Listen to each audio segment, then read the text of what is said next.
Hi, I was talking to my father, which is why I could not speak. Can you hear me?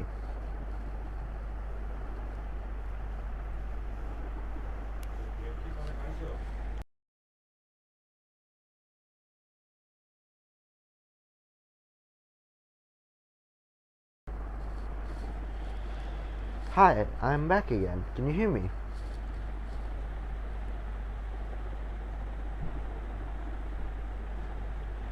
I assume LNC means loud and clear, and. Man, why? Why must you be like this? Uh,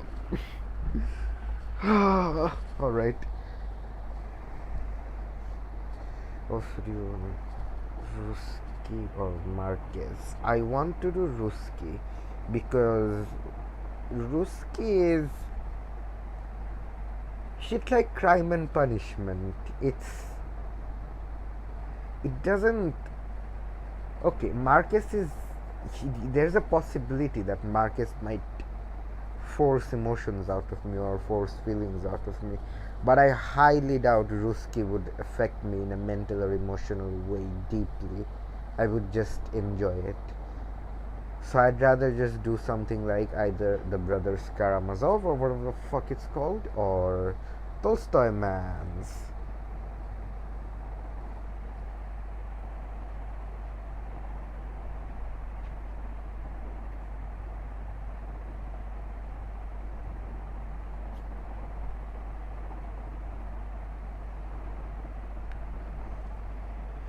So, which one do you want to do? Karamazov or Tolstoy? Issue is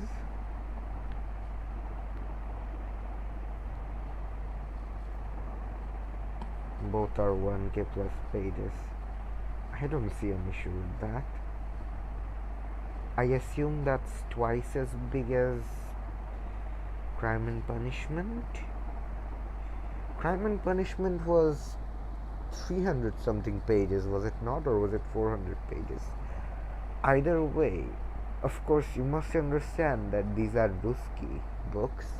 Okay, let me bring something up for you for a second here. South of the border, west of the sun is 310,000 characters. On the other hand,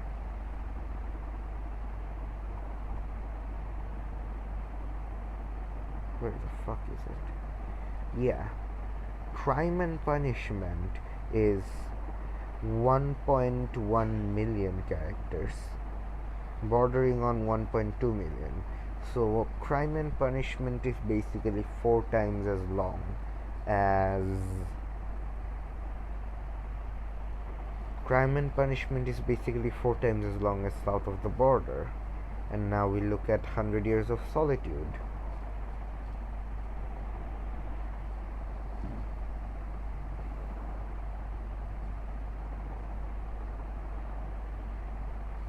Long live the Liberal Party, I agree. Crime and Punishment is 800,000 characters. So I must say that pages in Ruski books are much larger.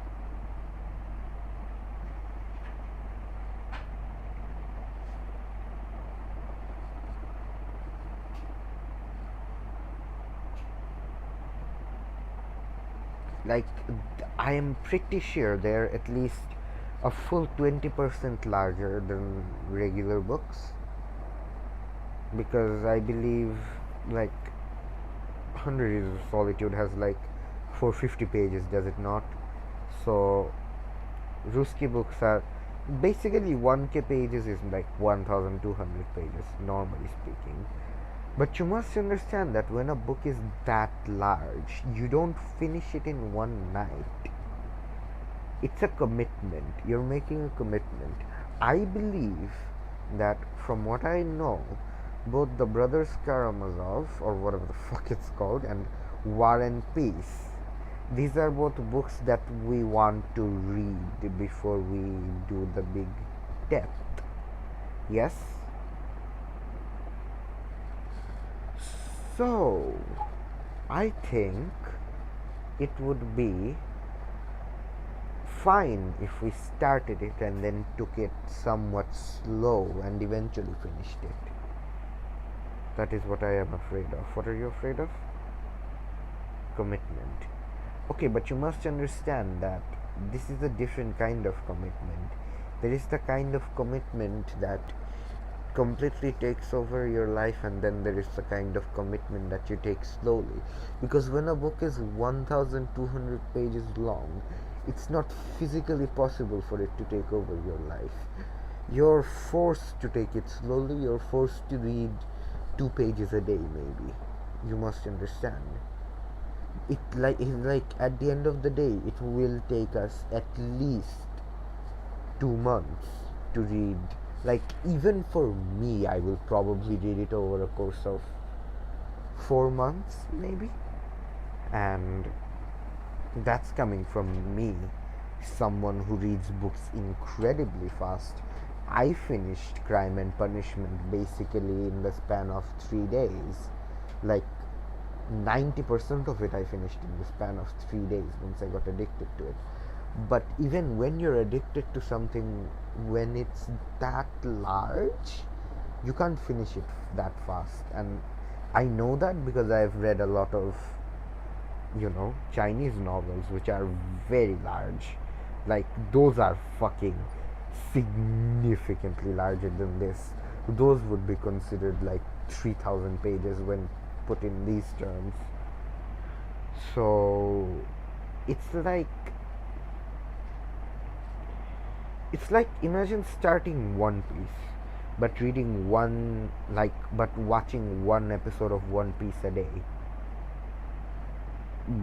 Like a One Piece that it isn't addictive, and even if One Piece is addictive, you like it's the nature of books. When it's that large, you can't read too much of it at once. You know? Which is why, even if it's very large and even if it's a commitment, I don't think it's an issue. Do you get where I'm coming from? Do you understand?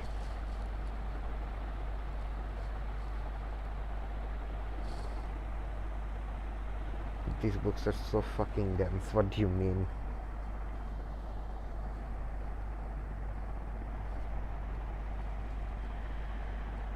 What do you mean these books are so fucking dense? Do you mean there's a lot to unpack?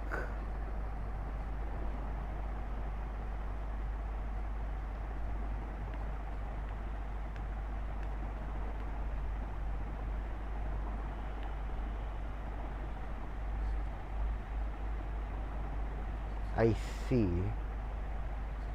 I assume there's a lot about these books to discuss. So here's what we can do. We can basically, we'll take it very slow, and we'll do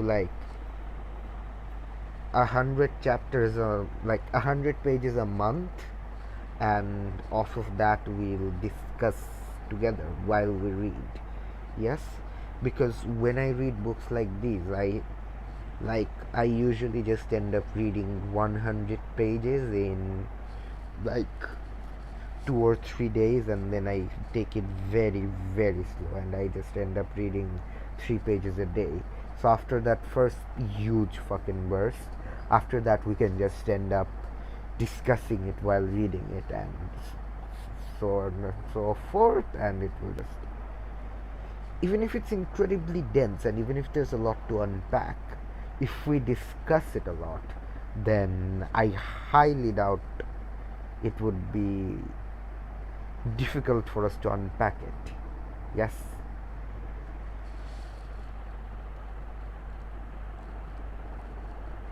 Man, I'm stalling so fucking much. There's a 46-minute video to be watching. What am I doing?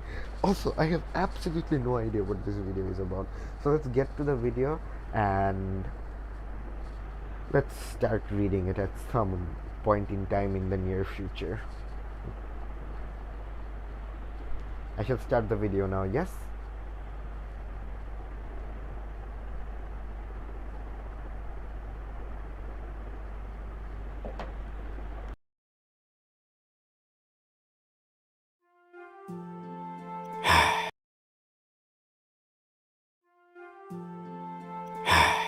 the Costa Concordia, ship of dreams. It's been 8 years.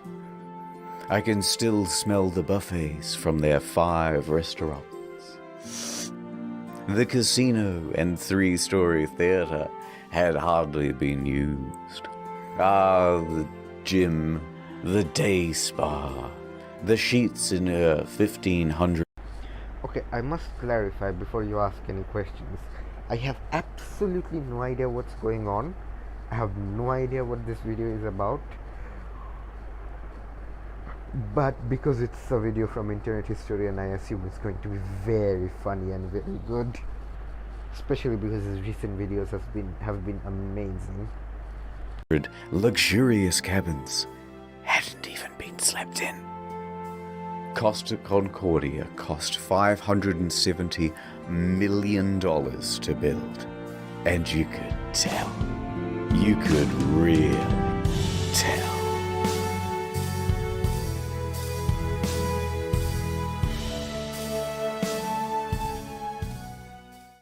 This motherfucker is straight up talking about Titanic. I remember it like it was just a few years ago. We had left Civitavecchia, a port in Rome, and we were making our way to Savona. It was day 2 of our 7-day journey. But that ship, she was cursed. Oh my god. When she premiered, the traditional bottle of champagne bounced right off the side instead of smashing. A bad omen. But I'm not the superstitious type. Nothing could go wrong on Friday the 13th of January, 2012, On the 100th year anniversary of the Titanic, on a ship that's also only safety rated for 2-compartment flooding, especially not when you have a 5-star max level captain like Francisco Scatino, a man who mysteriously... Okay, now I know what he's doing here, what this video is. He's like making basically a documentary video on a real life happening. So the Costa Concordia did exist, I believe. So he's making a documentary video. Do you know what the Costa Concordia is? Because I have never heard of this before, but it sounds really funny. He rose from head of security to the position of captain within just a couple of years. He knows exactly what to do in case of an emergency. For example, when he caused this emergency in 2008, when he crashed into a port in Sicily.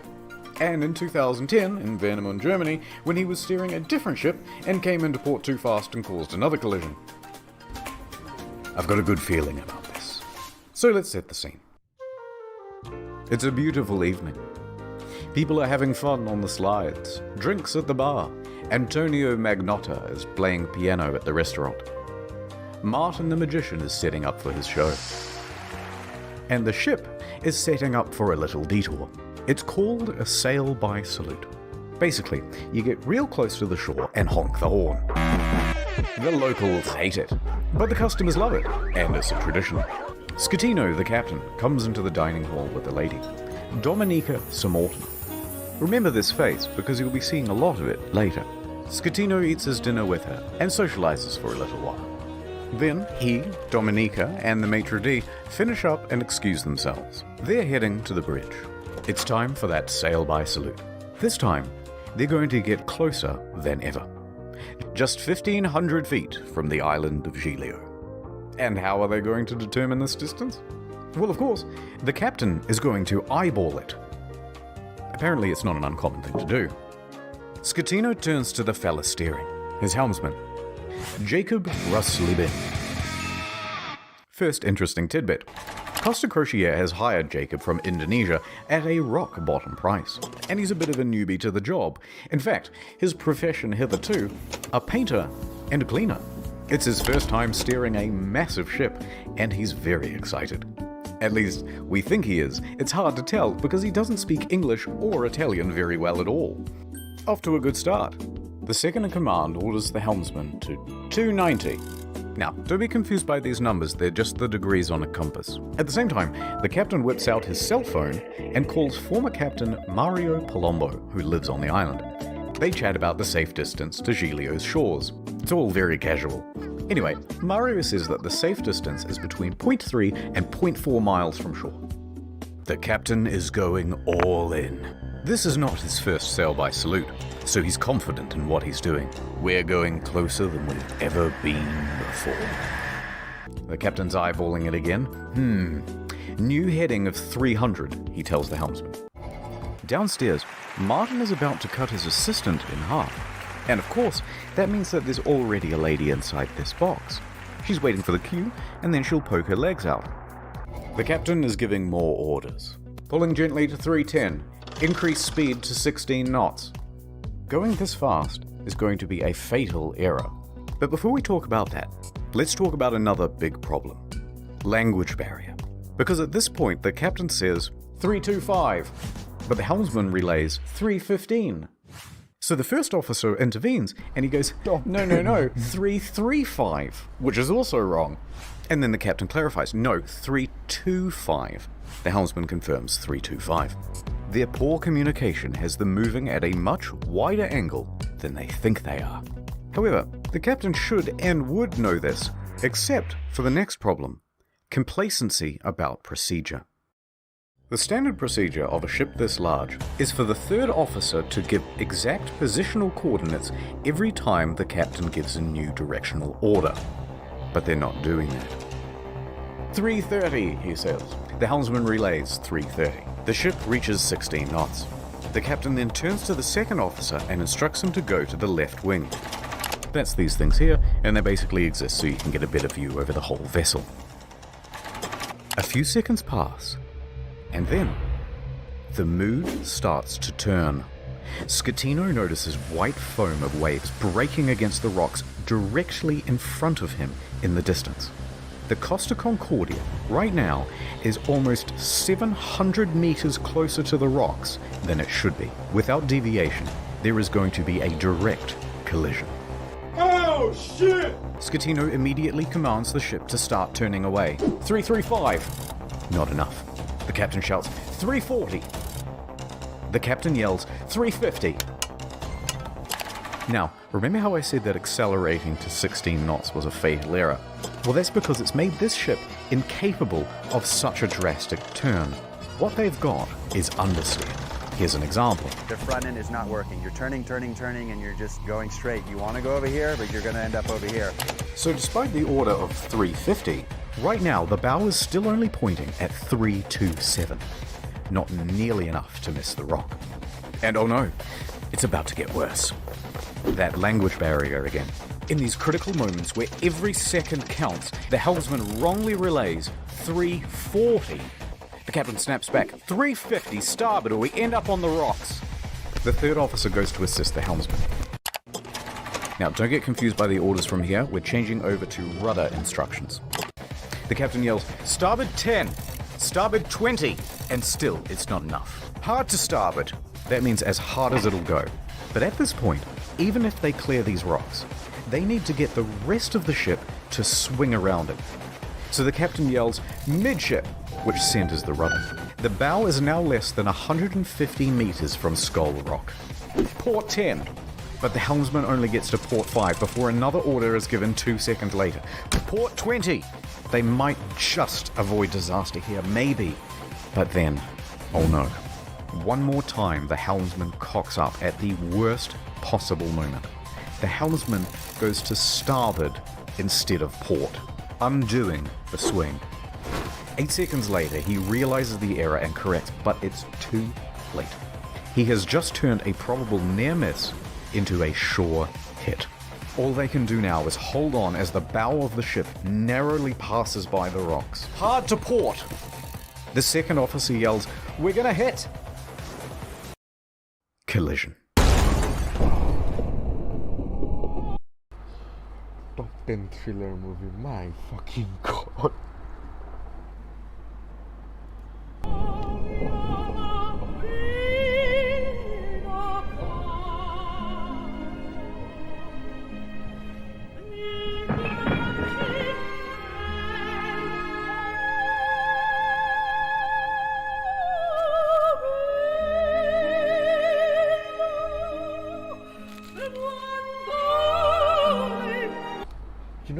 makes this the best is that this is a fucking completely a true story, and despite it being a complete true story, this guy, he makes it so much funnier than it actually is. Although the story itself, I imagine, is pretty fucking funny as well. Ad time. Downtown, Nordtown. Would you like to watch the ad? The ads he makes tend to be ironically somewhat funny. So would you like to watch the ad?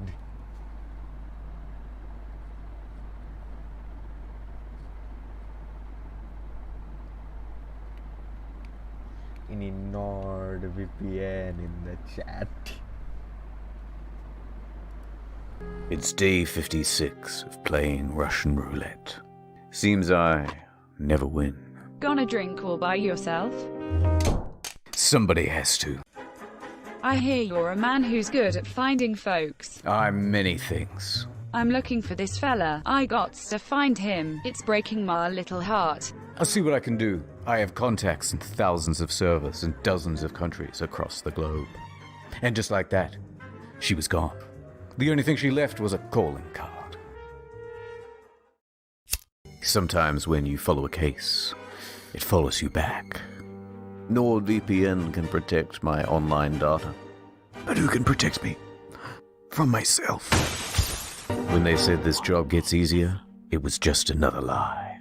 Forensics found his password spread all the way down the block. In a perfect world, we'd all use NordVPN. But I guess this isn't that kind of story. I took the brakes off my car. Man like me never really learned how to stop. Shut the fuck up. I took the steering wheel out too. I let the road take me where I'm supposed to be. That's right, Toots. Your husband's dead. Any gamers in the chat? That's exactly what gamers do. I'm laughing too much at this, my fucking god. Merry Christmas. Go to nordvpn.com/internethistorian for a huge discount on a 2-year plan.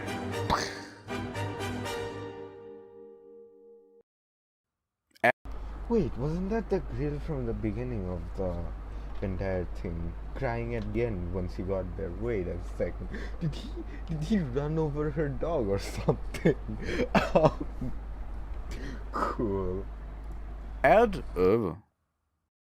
The ship hits rocks on the port side. A 53-meter gash opens up in the hull, and thousands of tons of water begin pouring in. A loud scraping and bang is heard by all passengers. At the helm is panic. Rumblings in the dining room. Martin awkwardly pauses his act as he's helping his assistant into the box. Meanwhile, the lady inside is trapped and terrified. There's confusion across the ship. All of the crew off shift come back on duty. All officers run to the bridge.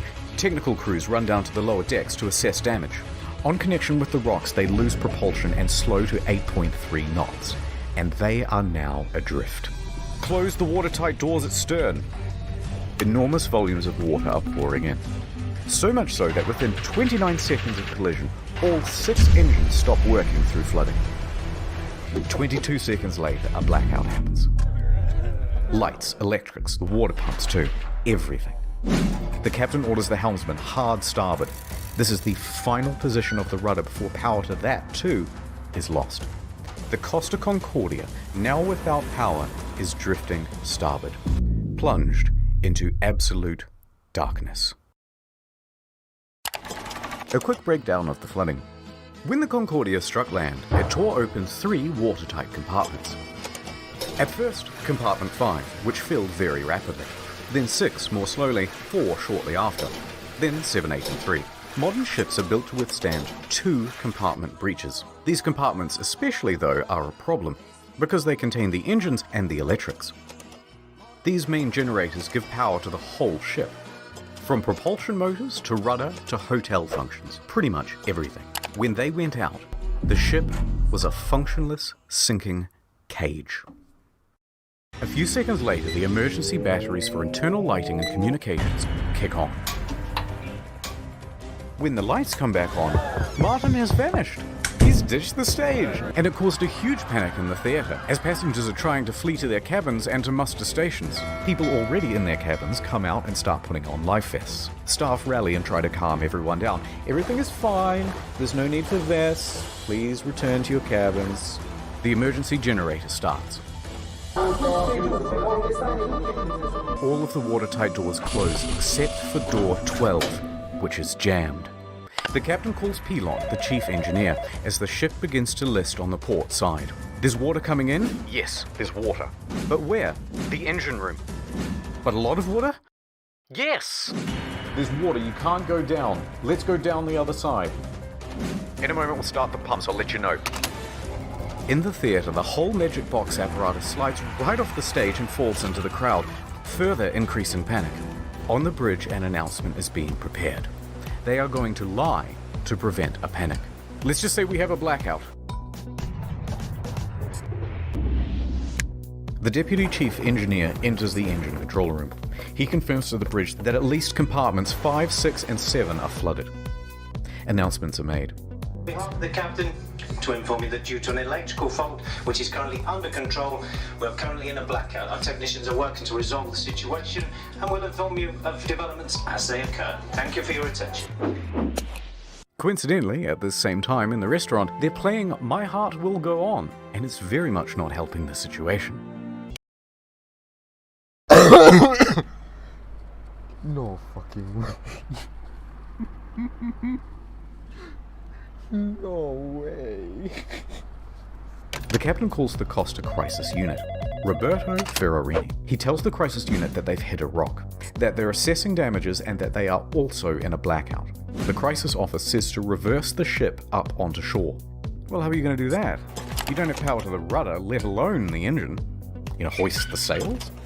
Anyway, around this time, the wind direction creates a starboard list, and the ship begins to turn anyway, drifting right back towards the shore, which is a very good thing because you want the ship to end up as close to shore as possible. A panicked passenger senses that something is off. This isn't like any electrical problem that she's ever seen. Plus, there was a massive crashing noise and now the ship is tilting. So, she contacts her daughter in Italy. The daughter then calls the police, and the police call the harbour master. While that goes on, a conversation between Pilon and Ambrosio. The diesel is not starting. The captain asks the engine room, but where have we made contact? Thinking that the incoming water can be reduced. Captain, here everything is lost. The electrical panel, everything. They're saying at this point that the ship is going down. The captain calls Roberto Ferrarini again. Actually, 2 compartments have been flooded, but don't worry, the ship's stability isn't in danger. Wrong. Passengers begin going to muster stations on their own initiative. The cruise director says, "We have a lot of people at muster stations that I do not want to fall overboard. Do we make an announcement to tell them to go to the lounges?" Bozio says, "I think that's best." The harbour master from Livorno calls the ship. The captain tells them that we just have a blackout. How long has this blackout been going on? About 20 minutes. Have you asked passengers to put on life vests? It's just a blackout. I gotta go. The harbour master is suspicious. He says to his superiors that he thinks something more is going on. He calls a patrol boat to the area and asks them to look at the ship. Another problem. The fan on the emergency diesel generator isn't working properly. Pilon manually has to turn the thing on and off with a screwdriver so that it doesn't overheat and cause a fire. The captain is on the phone to the lower decks, asking pointless questions, like, is it still flooded? Yes it is. The captain is essentially in denial of the situation. The harbour master calls again. Finally, he says, the ship is taking on water through an opening in the left side and the ship is listing. He qualifies with, no one dead or injured. The harbour master asks if he needs help. Just a tugboat? When in reality, they need a full rescue. With 3 compartments flooded, the captain finally realizes that things are really bad and they are not going to improve. The Coast Guard orders every available ship to the scene. Meanwhile, up with the passengers, the cruise director's assistant says, everything's under control. Please return to your cabins or hang about in the lounges, no problem. She said this despite knowing it was wrong and that it further endangered lives. Most passengers at this point, though, aren't listening to this nonsense, and they're busy figuring out how to abandon ship. Bang, bang, bang, bang, bang, bang, bang. Local television has already picked up the story, and they begin broadcasting live radio feed from the bridge. Hey, Capo. Captain, the passengers are going on board the boats. Okay, let them go to shore. So then general emergency? Wait, let me talk to Ferrarini. We risk the emergency generators that do not have cooling. It has cooling problems, 100 degrees. The cooling fan has stopped. Pilon calls the bridge and tells the safety officer they need to evacuate. The safety officer relays this to the captain, but after no response, he orders the engine room to evacuate on his own. The captain says, "No, stay. We're leaving." So what do? General emergency?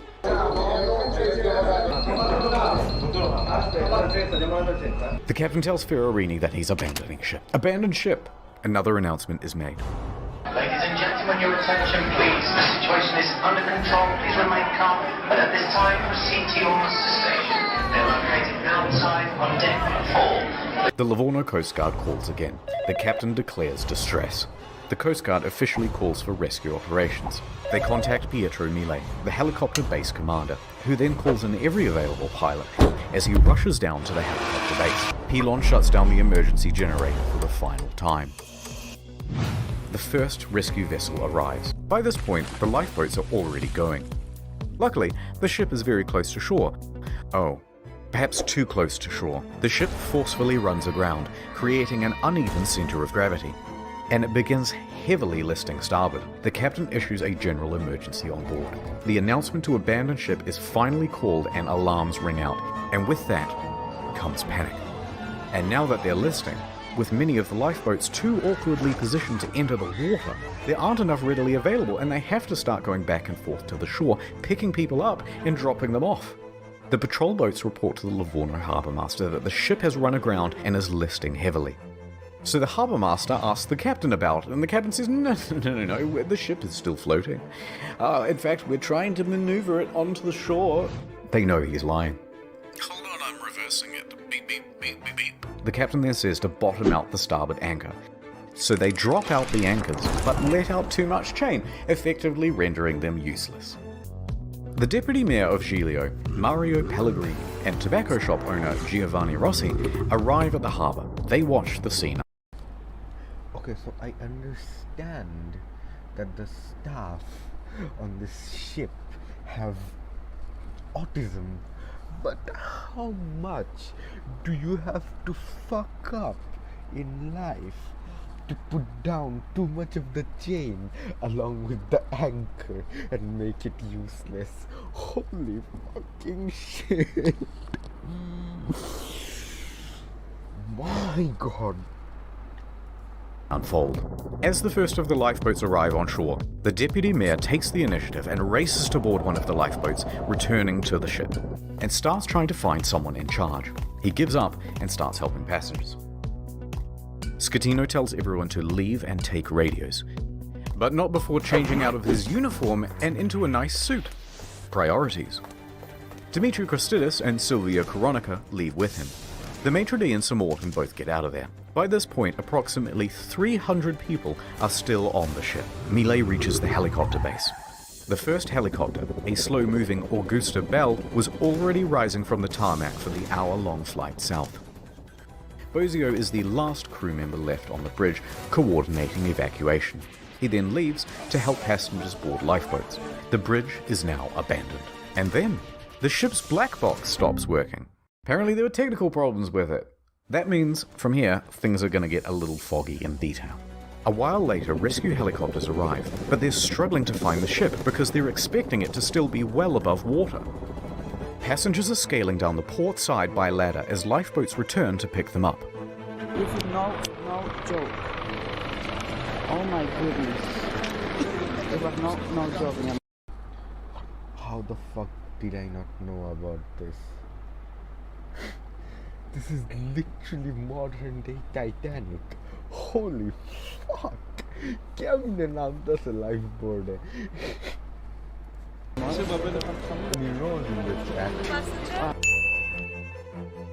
Yes. He's not allowed to make a film I'm movie. allowed. Who say you are? A second helicopter, a faster model, sets off. The ship stops heeling and comes to a final resting place.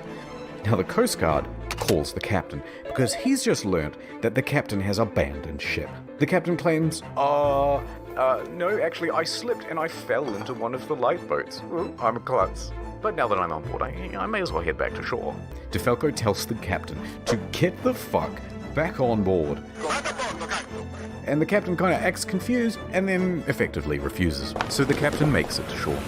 From here, we only have mainstream news reports to rely on, so it's not going to be super accurate. But they say that Giglio's police chief then finds 110 survivors on the rocks at Point Gabbianara. And among them is the captain. It's not known whether the captain helped anyone while he was there, and in fact, the police chief claimed that he just sat. Any excuse he did in the chat. This motherfucker ran. Sat on the rocks and watched other people do the rescuing. A while later, a rescue boat picks up the captain and takes him to the harbour. He speaks to the police. He then finds the ship's onboard chaplain, Father Rafael Molina, and cries to him for about 15 minutes. Then he goes to the harbour master's office to receive probably the biggest dressing down of his entire life. Port authorities ask the taxi driver to take the captain back to his hotel. The captain takes the 30-second cab ride to the Bahamas hotel. According to the cabbie, he was beaten like a dog. He was cold and afraid. He only asked me where he could buy a pair of fresh socks. But then he perked right up again and gave an interview to a news crew. He told them that he was the last to leave. The captain is usually the last to abandon ship. What happened, Captain? We were the last to leave the ship. All day Saturday, rescuers search for people on the ship.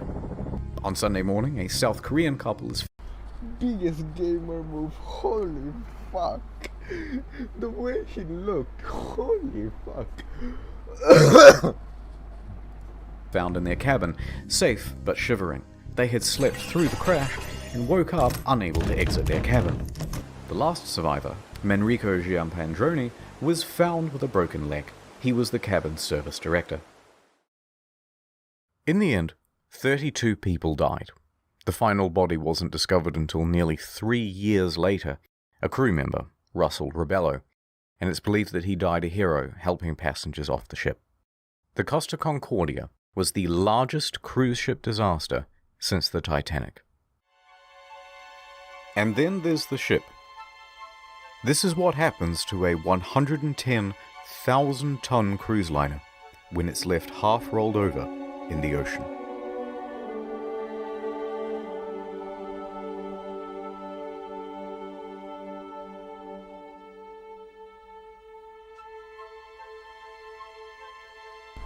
Any beauty in the chat? Any hashtag aesthetic in the chat?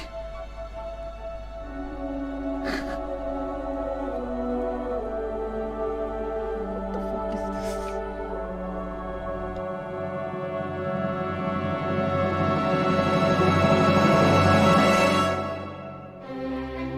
But this isn't the end.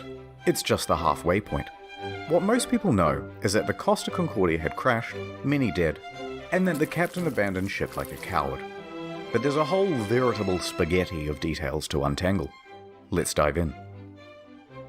There they are. The deets.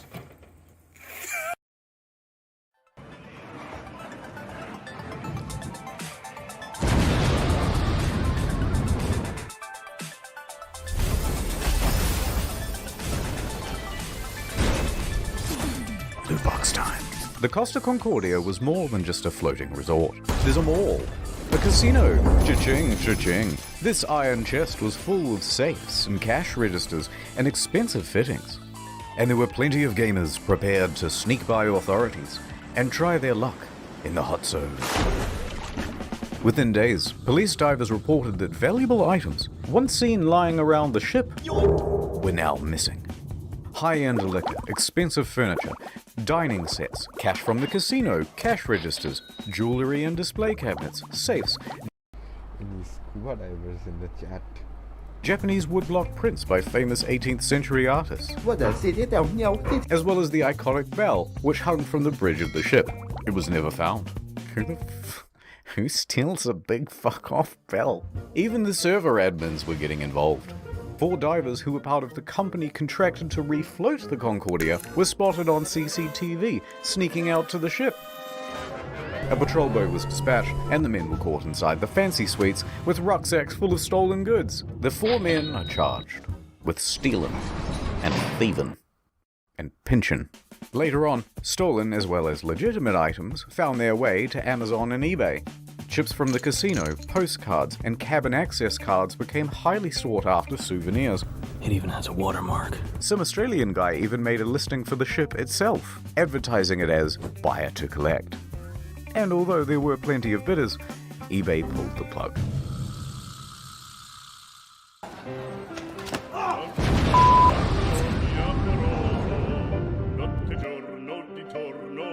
I know you want to see Scatino go to jail, and we'll get to that.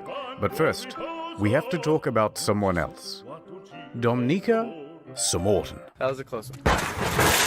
There was speculation that she was on the bridge that evening because she was the captain's mistress. Intense media speculation reports that her presence distracted the captain. They both denied their love for years and maintained that they were just friends. Although she did later admit to the media that she found him handsome. And how could you not? You so fucking precious when you smile. But she says there was no romantic link between them. Smile. Top 10 smilers. Any smilers in the chat? But she says there was no romantic link between them. Some people would like to believe, they want to know I have something with him. It's more interesting. It's like, you know, some spicy in the story. Miss Samorton also loved the spotlight, however. Everyone, oh look! And took several interviews. But as the pressure mounted upon her, she began making ominous threats to Scatino, saying he must confess, and that you have but 1 week to come clean. But things from here get weird. Spicy. A fucking Facebook post.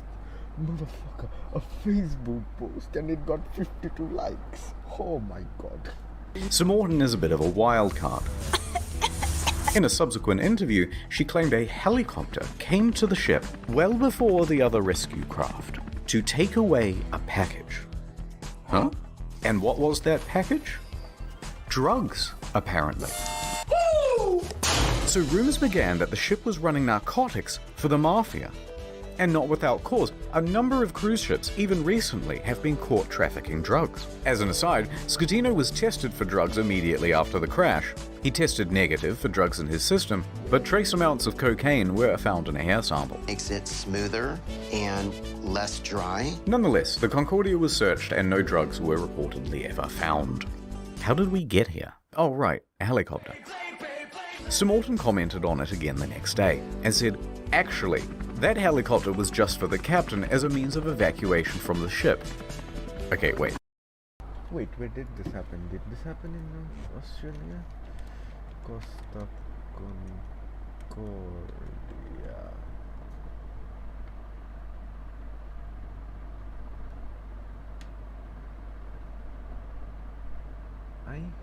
It's Italy. What the fuck are you talking about?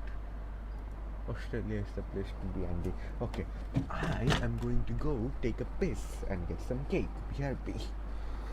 Top 10 break time.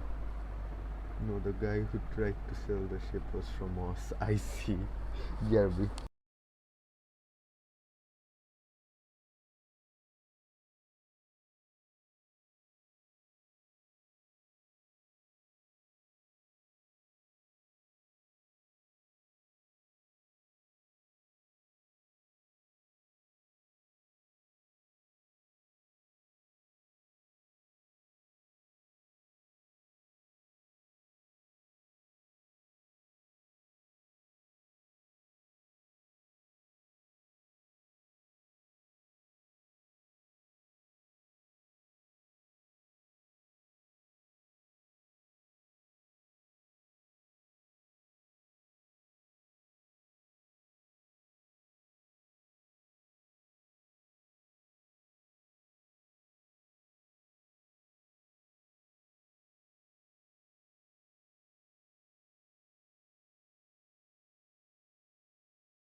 And I'm back. Did you get into a ship? Not even close. That's unfortunate. Starting the head here again.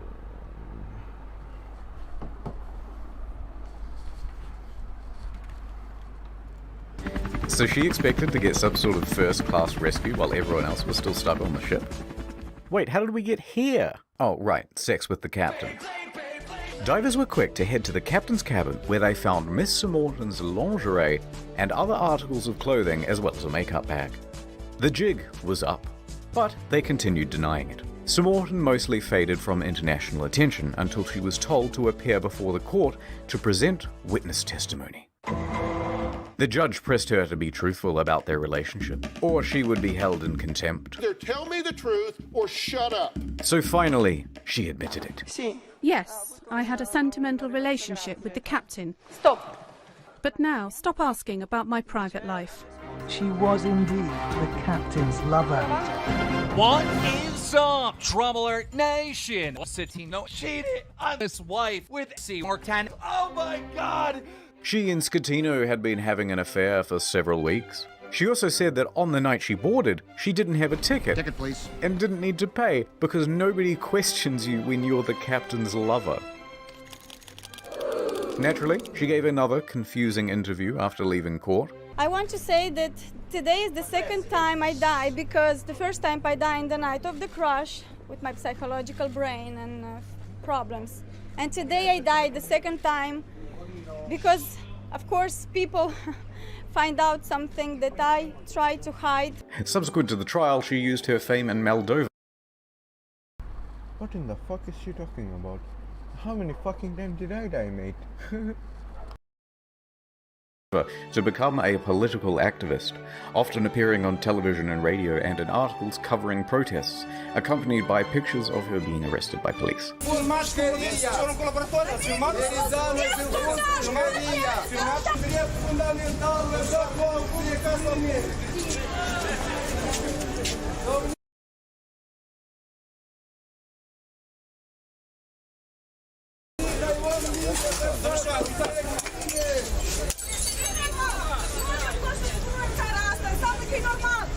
It was some stuff about victims of violence, women's rights, Girl power. yada yada yada, and interestingly, part of a push to block the sale of shares of Moldova's train network to Russia. Sure.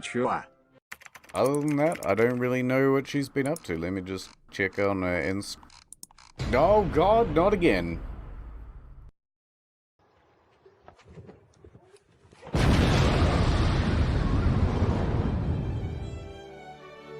Several civil suits were quickly lodged against Costa Concordia, and their parent company, Carnival Cruises, immediately saw a share drop of 23%. Don't beat.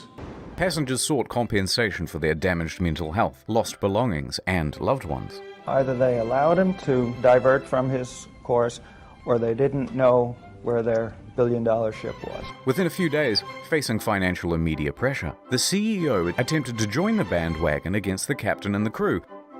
That was not the ordinary route that the ship was taking at the time, and was not only taking, but the time the ship was... Junior! Claiming that the ship was not approved to deviate from the route. But that wasn't true. Approval isn't required if the ship is deviating by less than 15 miles, or that it was against company rules. Also untrue, because investigators found that they didn't have any rules about deviating route, and they tacitly encouraged sail by salutes. Now, in response to the civil suits, Costa Concordia offered passengers €11,000 each as compensation. That's kind of small. 11,000 euros, about $14,000, is the minimum compensation under international law when a ship is abandoned. This was to reimburse them for their tickets, as well as any costs they accrued in having to unexpectedly travel home early. And that was supposed to release them from everything and anything that has to do with this accident. I cannot ask for more than this. A lot of passengers, understandably, were not too happy with this deal, and they refused to take the money. We think the offer is an insult. For what these poor passengers went through, we think that the compensation being offered is not commensurate. Here, take it.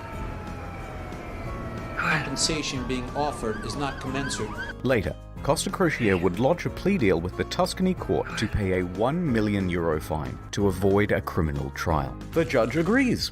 Costa Concordia is now off the hook for all criminal liability for the whole thing. They've washed their hands of the incident and flecked the residual droplets of responsibility onto the faces of 6 staff members. Passengers and relatives of the dead are livid that the company has been able to avoid criminal responsibility. Offered is not commensurate. Civil suits against the company continue. By the way, the residents of the island of Giglio also banded together and sought damages. They didn't get much. Eventually, passengers who refused the initial compensation of $11,000 joined civil parties against Schettino in his trial in 2015. Is not commensurate. They were awarded €30,000 each. Other cases, especially those involving lost relatives, are settled for undisclosed amounts.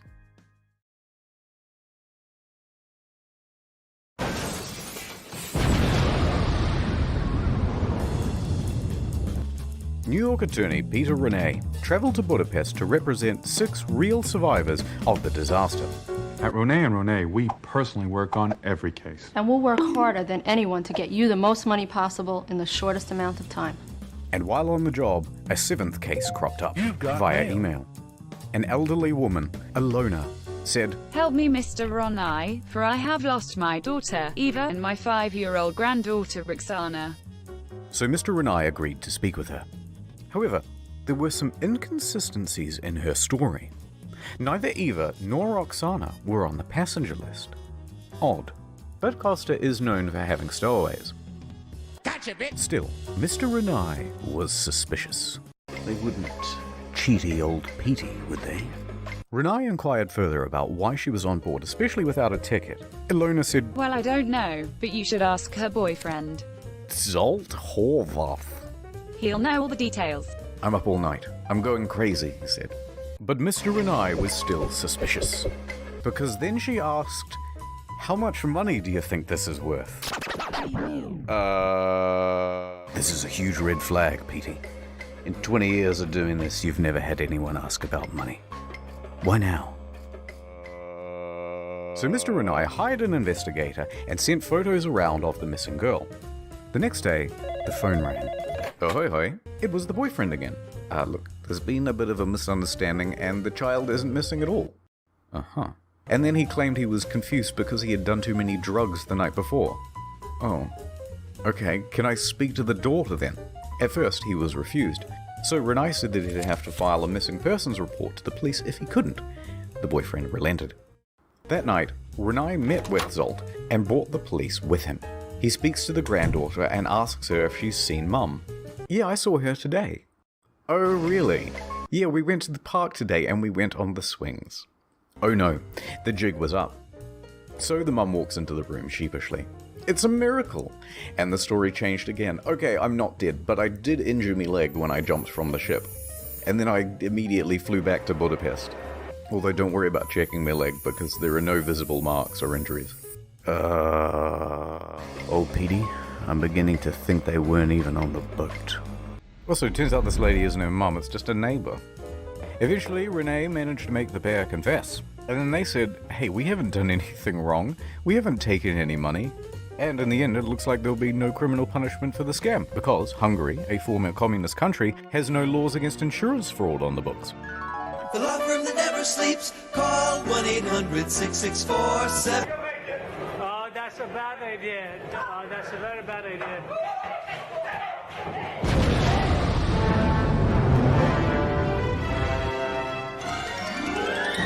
Mario, would you teach me some Italian? Oh, of course. Get back on board for fuck's sake. Okay, thanks. Gregorio De Falco, the naval officer who shouted at Schettino to "Vada a bordo caso," became a bit of a national hero overnight in Italy. He, like the rest of the world, expected Schettino to go down with the ship.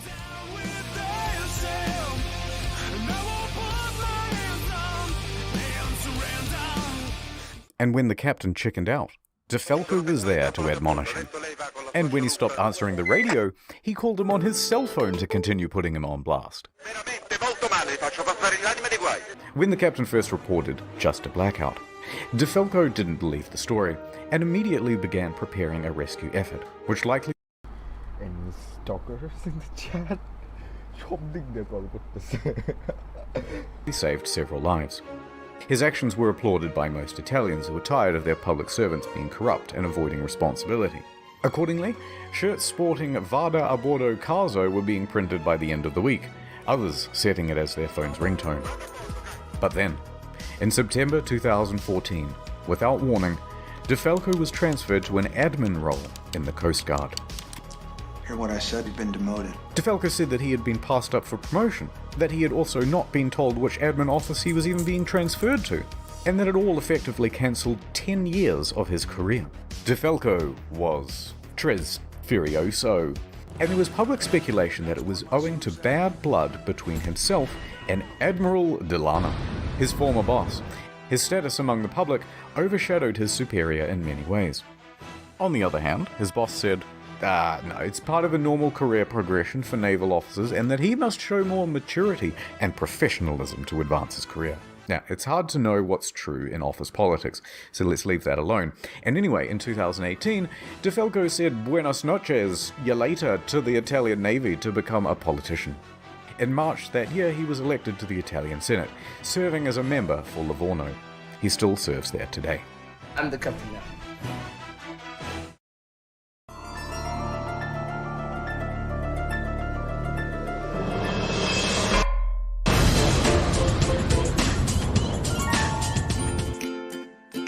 The day after the disaster, Schettino was taken into custody by police and underwent questioning. However, it was clear that this would not be a straightforward investigation. So the judge released him under house arrest at his home in Sorrento, a town in Napoli. By July of that year, the house arrest was relaxed and he was allowed within this general area. While under house arrest, he wrote a book with this journalist from Rai magazine.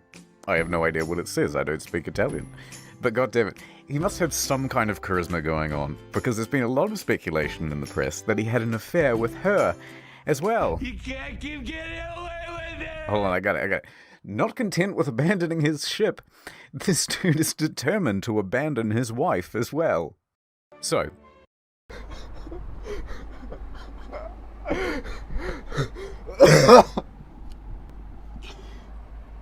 That was fucking amazing. Schettino and 5 others are facing criminal charges. Straight away, everyone lodges a plea bargain with the court, and all of those plea bargains are accepted, except for Schettino's. And the condition of everyone's reduced sentences are that they must provide witness testimony against Schettino. He touched me. Ciro, Jacob, and Silvia were all given suspended sentences. Roberto and Manrico are able to opt for community service or house arrest. Not a bad deal. A good deal. Good deal. And that meant that Schettino was now all on his own. Ciro, the first officer, was the first to give his testimony. On the witness stand, he claimed that Schettino was distracted by his mistress and other guests on the bridge. Oh my God. That there was confusion over who was in command. Then it was Jacob's turn. And he said, Lamau XD, because he didn't actually bother with his testimony or his reduced sentence. He just fled the country. It took authorities 12 months to eventually track him down on the outskirts of Jakarta. And when they said, oi, we still want that witness testimony, he just scalped again. And he hasn't been found since. After that, Ferrarini gave his testimony. Any Indonesians in the chat? My fucking god. So he fucking fled to Indonesia. This man, of all the countries he could have fled to, like at that point in time, he probably had a choice to go to some other country. But he went to the most obvious country, and he went to the fucking capital of the most obvious fucking country, Jakarta. Wow! I don't understand. Testimony, then look, we don't have time to relitigate the whole trial, so let's just go straight to the verdict. Guilty! Schettino was found guilty of multiple manslaughter, causing a shipwreck, abandoning ship, and lying to authorities. He is sentenced to 16 years and 1 month in prison. But wait, there's still the appeals. The appeals trial begins. And the verdict on the appeal? Surprise! Rejected! So Scatino's lawyers appealed again. And the verdict on the final appeal? Scatino made multiple attempts to secure a plea deal but was denied by the prosecution each time. The prosecution called for Scatino to be sentenced to 26 years in prison, calling the incident a Titanic affair. Oh, okay, I see what you did there. Scatino was not present. His lawyers stated that he was waiting outside of the jail for the ruling, so that if his plea was rejected, he could immediately start serving his sentence. And with that, 5 years and 4 months after the disaster, he was finally in a cell. I will not be making any comment. Oh, that hurt.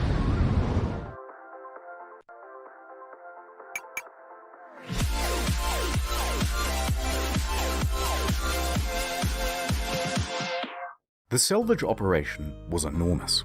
It took over 2 years and cost an estimated $1.2 billion. Beginning in early 2012, they first spent 2 months pumping fuel from the ship's tanks. At the same time, they had to pump seawater in so that the balance wasn't affected and the ship didn't slide around. In early 2013, a platform was built under the ship to prevent it from falling further. Sponsons were then attached to the sides of the ship and cables attached to the underwater platform. The sponsons were then dragged underwater and opened up to allow the ocean to fill them. The ship could then roll over properly. By late 2013, the ship was upright once more. The sponsons were then attached to the side of the ship to help keep it balanced. It now rested partially above water and crews could walk around safely. By July 2014, the water was removed from the sponsons and compressed air was pumped in to lift the ship. And she was ready to cruise again. This time to a port in Genoa. It was a 4-day towing journey to the docks where a 2-year process of dismantling and recycling would begin. That same weekend of the towing, Scatino was busy. He was the guest of honor at a white party on an island in the Bay of Naples. He appeared on the front page of a local newspaper, flanked by 2 of Italy's most eligible bachelorettes.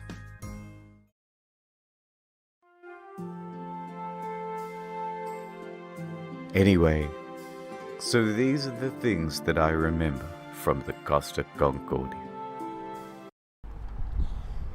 Alright, sheesh.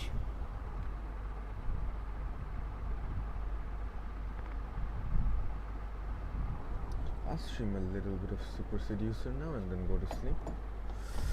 Let's see.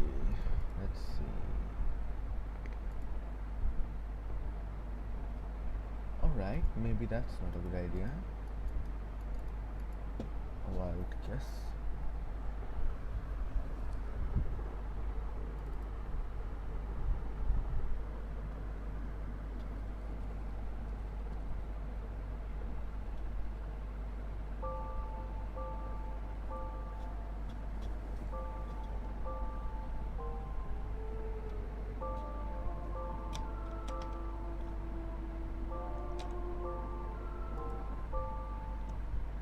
Okay, let me ask first, what do you want me to stream? Super Seducer or Red Dead Redemption? Which one? Do you want me to see whether Red Dead crashes again or not, or do you want me to just stream Super Seducer? Because I'm gonna have to play as a woman here and I really don't want to do that. But if it's the last fucking option, then I will actually end up doing that.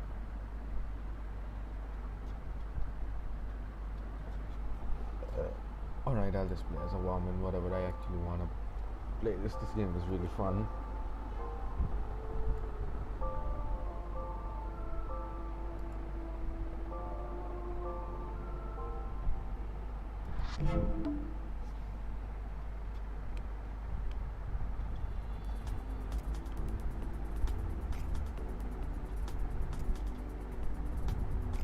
Hey, Seth. Yeah. Okay. Yeah, we're still good? Okay, great. Well, where are we going to go? Because I want to go somewhere where the guys are nice. I'm so sick of these players. Okay. Yeah, good idea. Okay, yeah, let's do that. What time? 8? Perfect. I'll see you later. Okay, bye. Bye.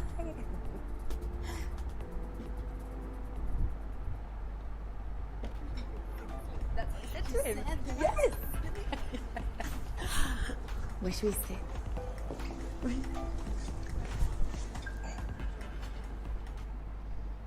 This is so cringe. What to hang out in the bar, in the middle of the bar, or sit in the corner? Definitely sit in the corner. Maybe we can try this one? Yeah, we can. Or I think we should sit here. Okay, let's start. Yeah, this is good. I think this is good. Really? I think this is better there. No one can see us. Can Yeah. We should choose this one.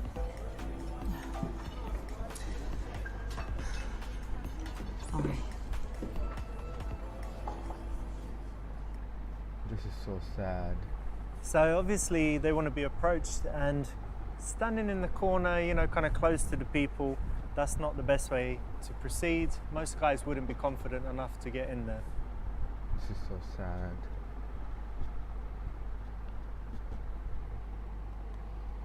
I've already gotten a wrong choice. Nice. Where should we Fucking sit? women. What about this one? Yes. Okay. Okay. Like, she doesn't have a Yeah. she doesn't This even have a dick is to good. whip out. What I is like this? it. Perfect. So cringe. This is always a great place to start if you're trying to catch someone's eye. People are walking by, people are ordering drinks, and so it's easy for a guy to start a conversation if you're there, versus in the corner just having Yeah, makes you noticeable, you're confident if you're standing in the middle of the room. So tell me about your holiday. Oh, it was amazing. The weather was beautiful, the beaches. Really? And what about guys? Of course there were guys. But you have to go. Whore. Amazing. Whore. Whore. Pissed off and unhappy. Okay, I won't get another bad one. Guys love it when you're friendly and approachable, so Yes. let's just have some fun. Yeah, we're gonna write this down.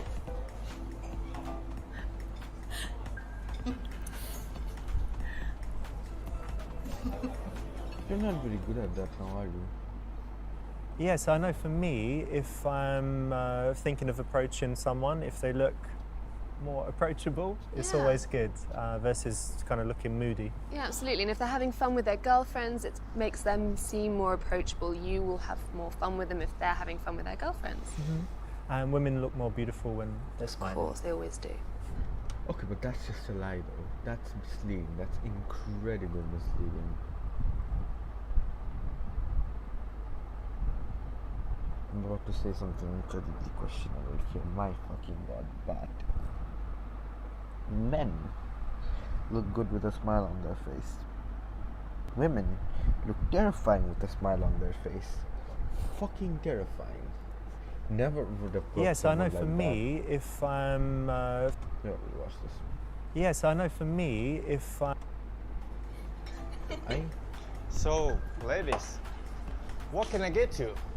I'll have a gin and tonic, please. Yeah, me too, please. Are you having a good evening tonight?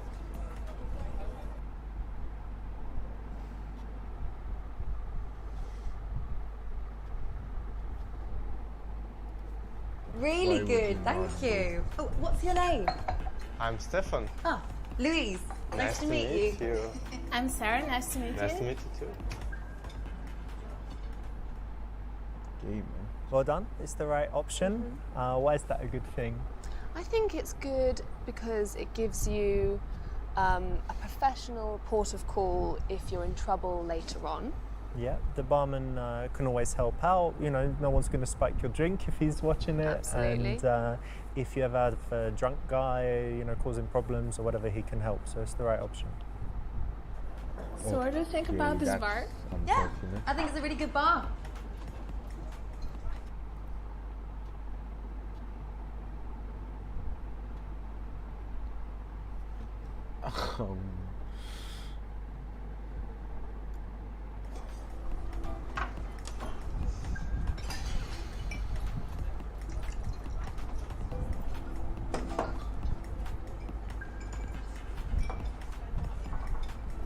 Alright.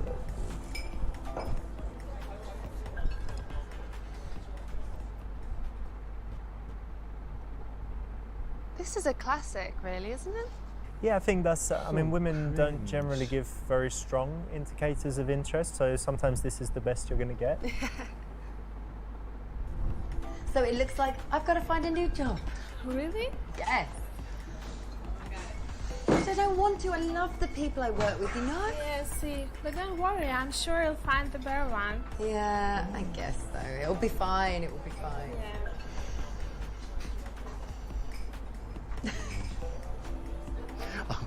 Roger. Louise. Who's coming on with Roger. drum? Sarah. So, how's life? Great. He's a little autistic.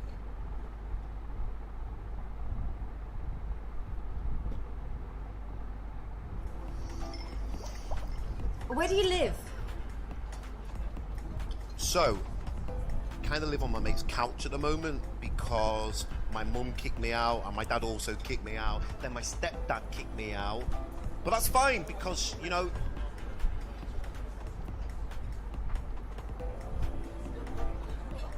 You'd be fucking in your mid cool. that's fine because they don't like me, I don't like them. So we kind of just meet in the middle in this like really cool vibe thing where we're sort of like together. Yeah, really it's sort cool. of like just mutual, you know, don't really care about each other, which means makes me really like independent and forward. Sure it Because I don't does. need them and they don't need me. Sure. And I think that's really cool. I don't. She You does. stupid motherfucker. I'm pretty sure she doesn't. Well, drink, it's really nice. Try some. Cholesterol, my fuck. Okay, he's that's disgusting.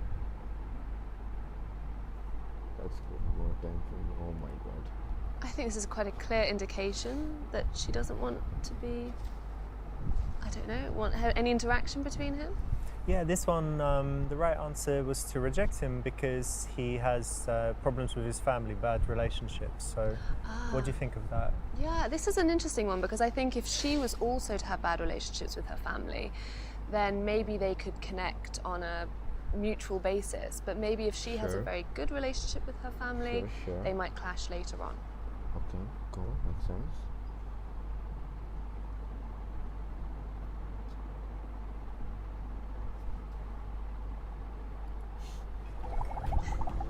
Roger, you're a lovely guy, but we're waiting for some other guy friends to come, so thanks for chatting with us. Right. Amazing.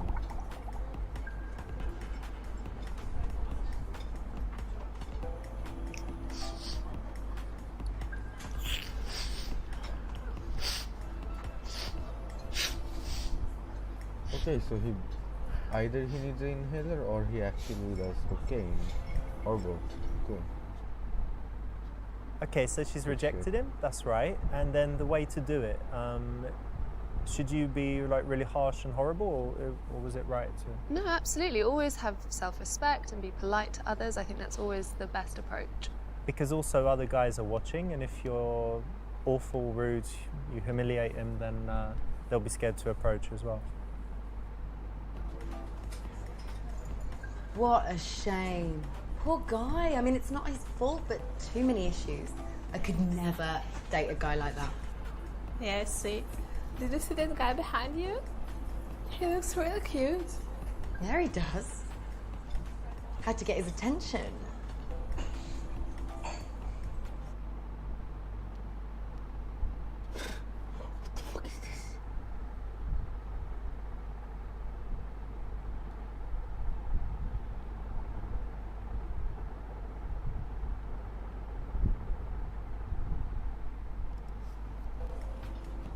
Okay, I'm just gonna play casual. Okay.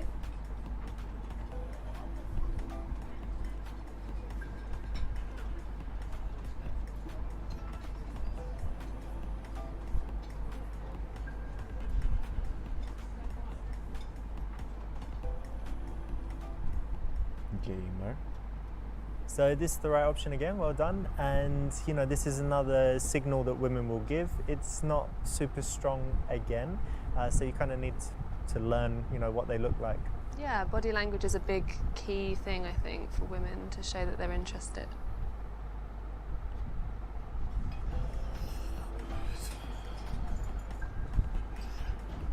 Oh yeah? You girls seem like you're having a nice time.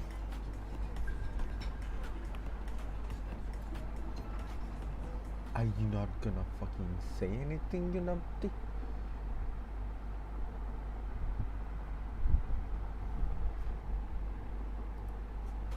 Yeah, we're having a really nice evening, thanks.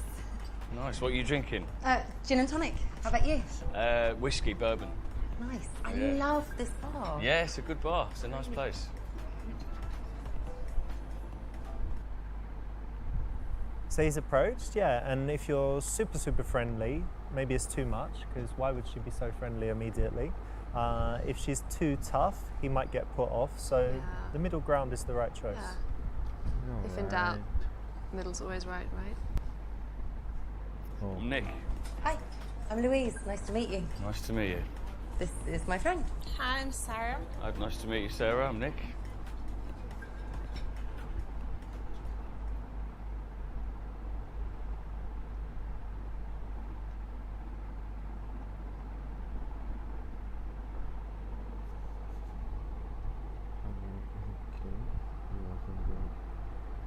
Definitely asking this. So, know anywhere where we can get me the Charlie?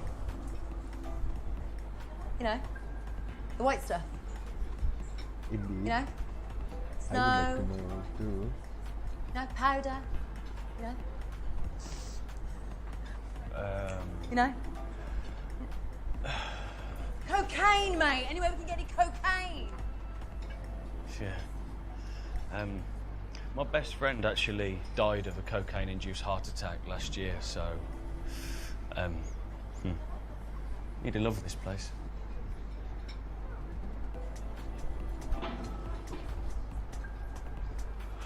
This is so sad.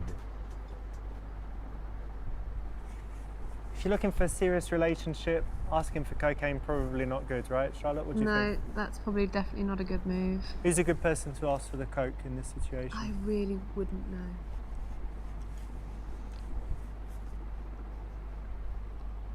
The barman? No, definitely not. Like, why the fuck would you ask the barman? The barman is just gonna kick you out.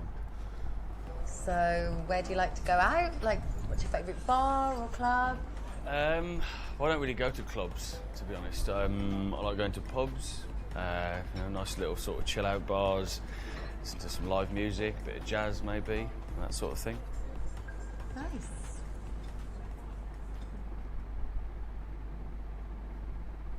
That's the right choice.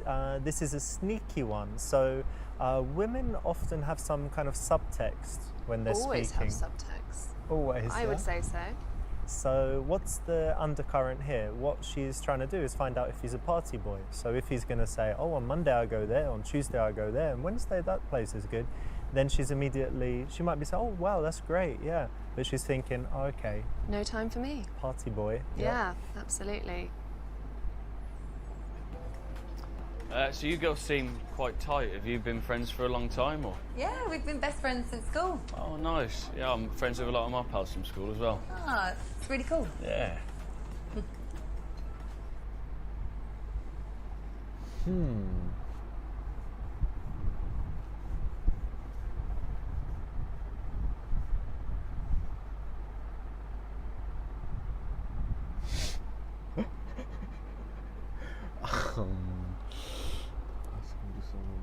That's just generous.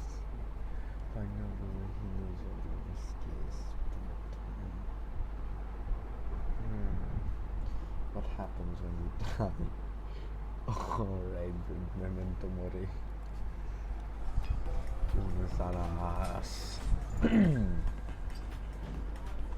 Is that bourbon? Yeah. You know bourbon's not real whiskey, right? Well, actually, all bourbon is whiskey, but not all whiskey's bourbon. See, the difference between bourbon and, say, a Scotch whiskey or a Japanese whiskey or even a Canadian whiskey is that bourbon is made from rye, 51% rye actually, and nearly all of the bourbon in the world is made in Tennessee. You're not wrong, because my dad was a distiller. Well, there you go. And I like a man who knows his facts. Gay, man. So this is another moment where she's testing. I think it's quite useful to think that a woman might have, criteria for what she looks for in a man, and then she's kind of ticking off the boxes. By not simply asking him, but using questions to delve deeper and test him.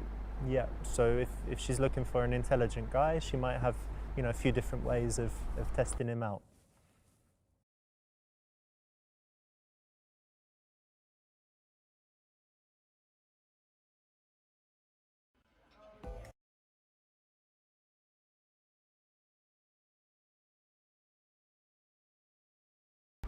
I'm a big fan of tennis. I'm a musician, so I play guitar and drums. I like going to watch live music. I like watching live jazz and blues. I'm a big UFC fan. Just the camaraderie of it and the respect and like the brotherhood and how much they love each other. I just think it's amazing. It's not so much about the violence of it, it's more about, the respect they have for each other. I just find it really moving. See that it's a lot of shit, alright. So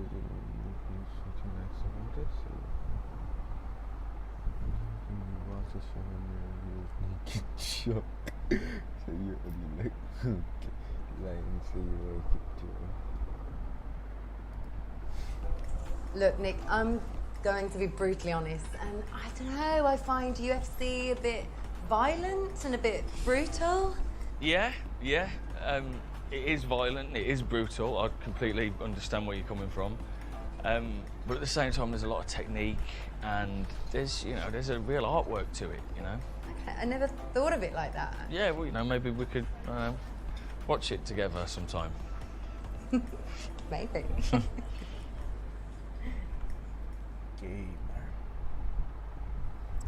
This is good because she's not blocking. A block would be saying, I don't like it, I like dancing or something else.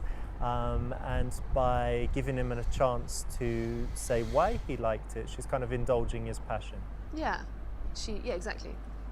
So it's like we were talking about it earlier, you like running? Yeah, but you don't say, oh, I just don't like running, I hurt myself, because then that blocks their interest. But you say, no, I don't like running, but when... What do you like about it? Exactly. So we're out celebrating because Sarah has just ran her first marathon. Oh, yes. Congratulations. That's great. And a whole marathon. A whole marathon. So what's that, 26 miles or something? Yeah.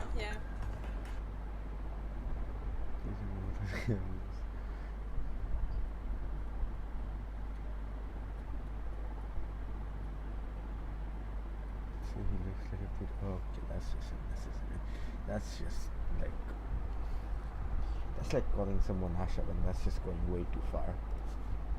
Yeah, 26 miles. It's amazing, isn't it? It is amazing, yeah. What's the furthest you've ever run? Like about 26 meters. Yeah. So what you're a big runner yourself then, are you? Yeah, I do. I run. Yeah. Yeah? What do you run on? In a park or on a treadmill? Or yeah, in the park. Got a dog. We go running. You got a dog? What dog you got? He's a big Weimaraner. Wow. Actually. I've never heard of that dog in my life. Have you ever heard of that dog? Oh, okay. It's just me then. Sorry. But you don't go to the gym or anything. I don't go to the gym, to be honest. No, I swim in the bath, but that's about it. Yeah. I mean, what do you bench? Like 180. 180. Wow. Grams. Yeah. Cool. Nice.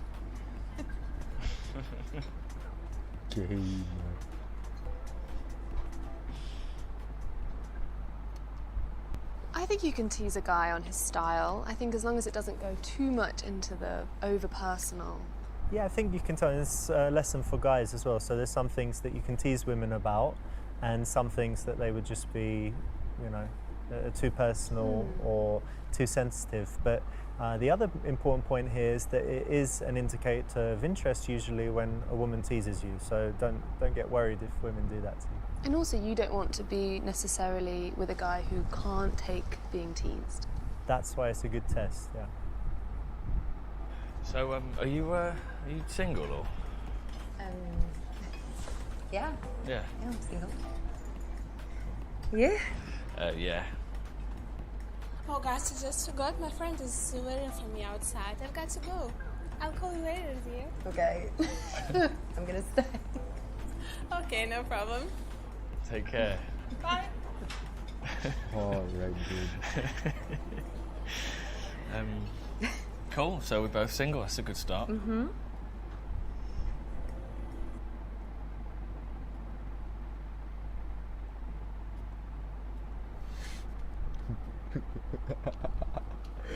What? Wait, are my ears big? I don't know. I mean, they should be fucking... My ears should be massive, you know? So big that a headset should never fit on it, but... I mean, if this is true, then it should be. Haha. You seem like a really nice guy. What do you look for in a girl? A good sense of humour, kind, someone I can have fun with, someone I can have a laugh with, someone who wants to travel, yeah, someone easygoing, doesn't take themselves too seriously. Nice. Yeah. This is quite a cool question for women to ask, and guys, you might get asked this. In general, your response, if it just lists the physical attributes you look for in a woman, it means you're probably not looking for something serious. And if you have kind of thought about what you want in a long-term relationship, then you'll have that already ready to tell her. Yeah, it shows aspiration if you're talking about her character. It seems more thought out. Yeah, there's certain things I really look for in a man. I like a sense of humour and kindness. Yeah. Someone I can get along with, introduce to my friends and my family, and... Nice. Is family important to you? Yeah, really important to me. Good. And you seem like you've got a sense of humour. I like that. Well, it seems like we've got similar values, so... Yeah, it really does. That's a good thing. Yeah.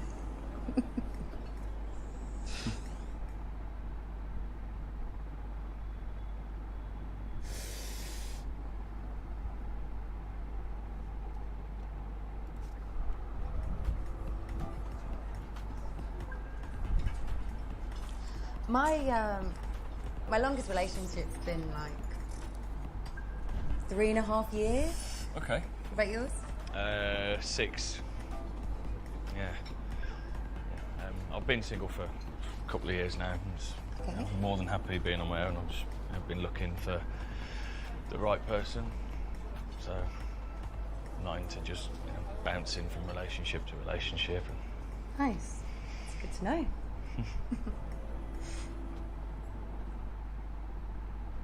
This is cool as well. It shows his pedigree. In general, if a guy is, I don't know, like 30 years old and he's only had relationships for 2-3 months, could be bad. I would still ask him if he could have been doing charity work in Africa for several years, or trekking Antarctica. I think it's worth knowing if there is a valid reason for this. So it's a potential red flag, but could be okay. And I guess it's the same for guys looking for a serious relationship. If a woman's only had, I don't know, 2 weeks, 1 month, then it could mean that she's not relationship material. Or, yeah, maybe she's got a reason. Yeah. So I read this really interesting Harvard study, and it said that 76% of women would rather their partners have like a one-night stand rather than having an emotional connection with another person, right? But the men are completely the opposite. So 78% of men would rather their partners just have a bit of an emotional connection with someone, but if they had a one-night stand or meaningless sex, It's mental. how do you feel? Well, I think they're both as important as each other. I think an emotional connection's just as important as having great sex. I think you need both to have a successful relationship. Now, do you agree, or...? Yeah, I agree. Yeah. But what? Why didn't I expect you to say that? Oh. Gamer.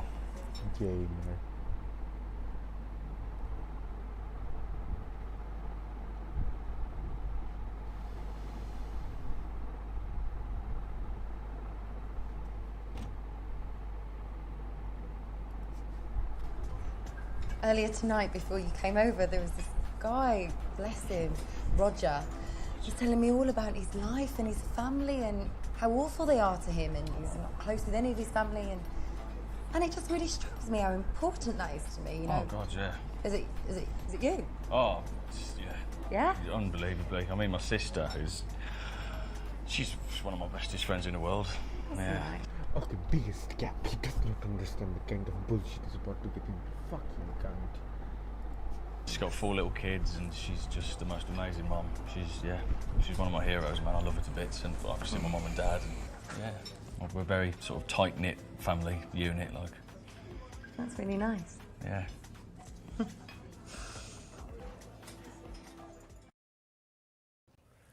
What do you think about this one? I actually think it's going to be interesting to hear how someone talks about the people that they love. Mm. Whether it's their friends or their parents or their siblings. I think that tells a lot about someone. What would be a bad version, like a bad answer? I don't care. I hate my family, I don't care about them. Yeah, because it's very blocky. It doesn't give a reason. Even if he doesn't get on with his family, it would be nice to expand on why he doesn't.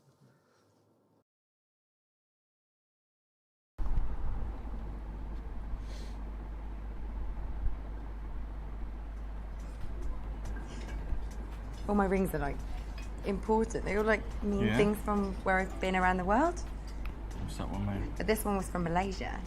Okay. When I was backpacking when I was young. It's very pretty. What's this one from? This one is from Nicaragua.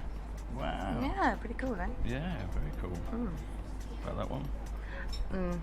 That's just from London, where I live. Ah. Cool. Of the top.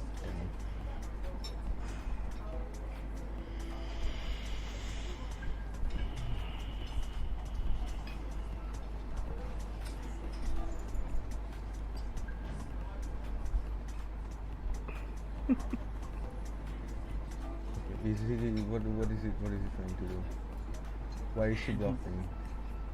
She's fucking blocking. Hey, she's touching. What the fuck? I really like you. Should we grab a bottle of wine and go back to mine?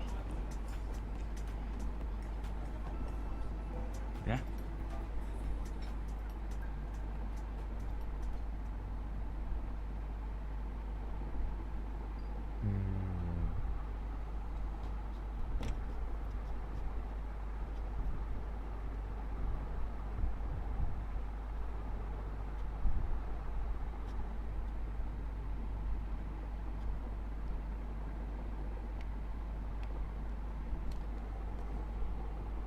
Sure.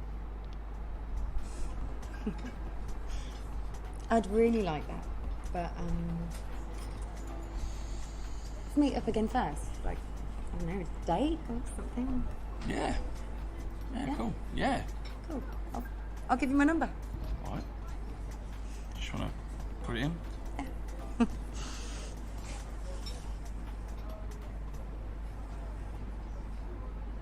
Okay. Nice one. Are you local or do you Yeah. need to get a cab or can you walk back? Yeah, I'm gonna grab a cab. So. Okay, sweet. I'll brought you outside and we'll order you a cab. Cool. All right, off to you.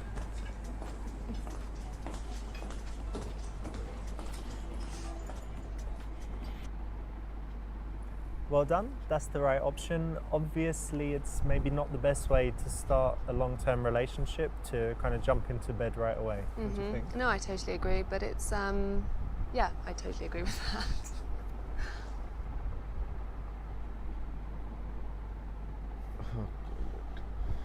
This is always a great place to start if you're trying to catch... Why is it that I get fucking 100% of the ramen? Disgusting.